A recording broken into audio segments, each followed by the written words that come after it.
So it's the day after the biggest storm Ireland has ever seen in a long, long time. When you first told me your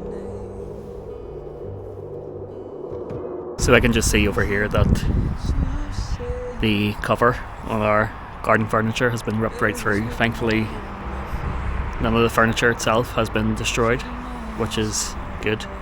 We've gotten away very lucky with really no damage. We've just checked the van over the day before I came home from work, seen the red weather warning, so I adjusted the van, parked a slightly better place where it was a bit more sheltered from the rain, and folded the wing mirrors in, disconnected all the electrics, turned the solar panels off just in case we lost the solar panel. But after doing a full check of the van, we've no marks on it at all. We've got really lucky. Even around our house, we've just done a wee check and we've got really no damage. A wee bit to the gate, so Rosie doesn't escape. But other than that, we're quite lucky. So we are. So although we got lucky, we can't say the same for everyone. It was a Category 2 hurricane wind situation in Ireland, and unfortunately for my brother, he wasn't so lucky. So we're going to insert that clip now to see what happened to him. No sure thing. I am sure I wanna live it with you. As we say, we got so lucky during the storm and escaped with minimal damage. But to our viewers across the North and Republic of Ireland and wider UK, we hope you all got through it too. So with the storm yesterday, we weren't able to do an awful lot. But now that we've passed the storm, we've actually got some decent weather. Although it's a bit cold, you'll actually hear the diesel heater on now. But we only have a small amount of time to actually get the van build done. We only really work 1 day a week on it, so we're really under pressure. With working 1 day a week, the deadline's really looming, so we really need to put a priority list in place for what we need to get done with the van to get in the trip. So we've made our list, our big list of things that we have to get done in order to make the trip work. There are a few bonus things in there, and if we get the time we'll do them, so we'll add them if and when we can actually get them done. So the first thing that we really need to do is we need to finish the step around the diesel heater.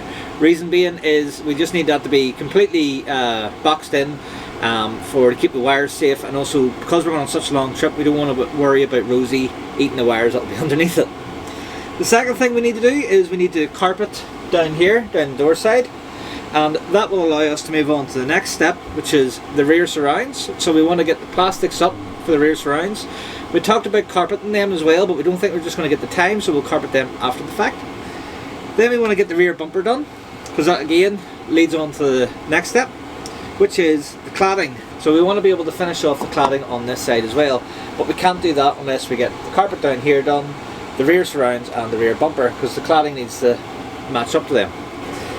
Next we have doors. A wee bit vague, but it's actually the doors for our units.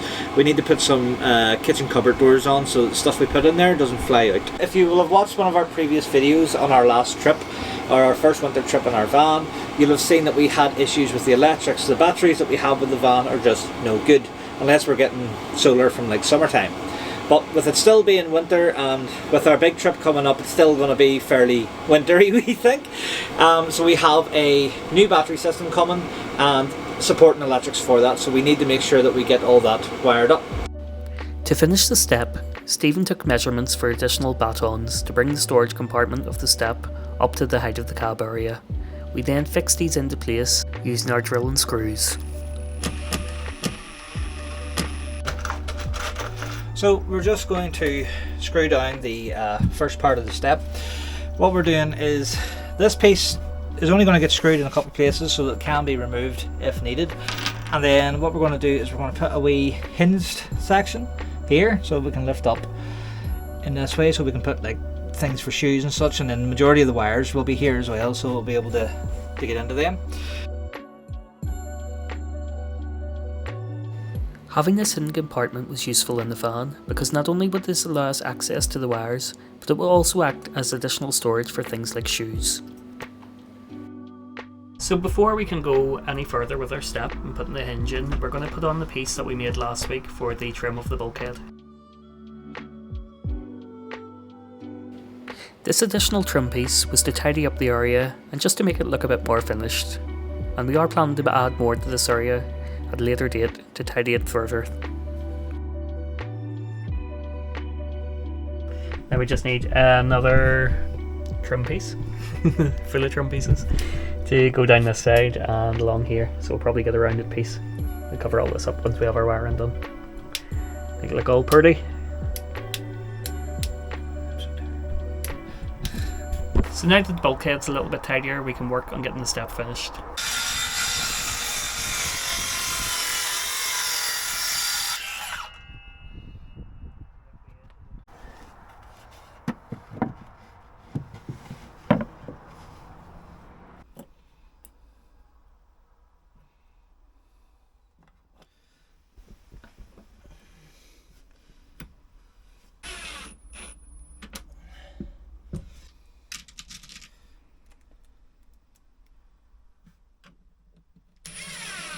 So I have to do some intricate cuts now to try and get the rest of the step in around sort of the frame for where the old bulkhead used to be.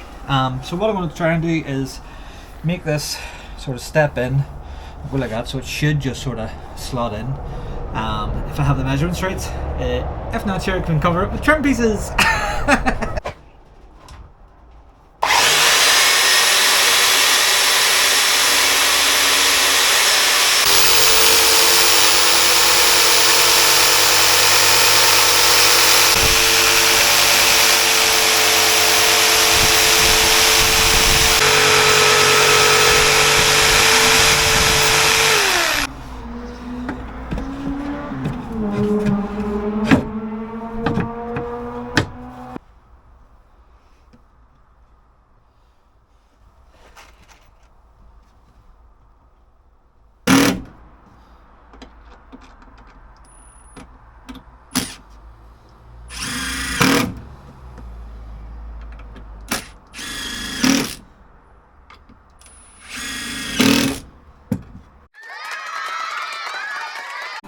So the most essential part of any van build is a bit of carpet. So now that we have the step done, we're going to start and do the carpet for here and see, just we want to ply along and get as much done as possible. Now looking at this, I'm going to think, where do we want the carpet to end to? Now I don't really think, no we do. Now I thought maybe we could just go to here, because there's going to be units and stuff to here, but I'm thinking because of this big lippy bit that we should maybe just do the whole thing down. So this is something I haven't been looking forward to, because it needs to be fairly neat in order to look good. So yeah, let's see what happens. Let's open it. So the colour that we've decided to go for is charcoal? No, anthracite grey. So it's a carpet we got off of Amazon. We got good reviews, so we're sort of just doing it here, sort of get a test piece and see how it goes, because we will need carpet from more places. If it's really horrendous, then we know not to get it again, and if it's good, then we know to get more. Yeah, it's double sided, so it is. So there's like a fluffy side and a flat side. I'll do. Oh, this is gonna be a I'm not looking forward to this at all. Can we cut a bit off first? Can we? Yeah. We don't. No. Where's the bumper go to? It only goes to. Does it go to here? So if we go to here, say here, go straight down with it, or. Bumper comes straight across here, doesn't it? No, yeah. There's like a thing for here. To here. Aye, right. Adding the carpet to the van wasn't actually as hard as we initially thought. All that it would take was a little bit of patience and a heck of a lot of spray glue.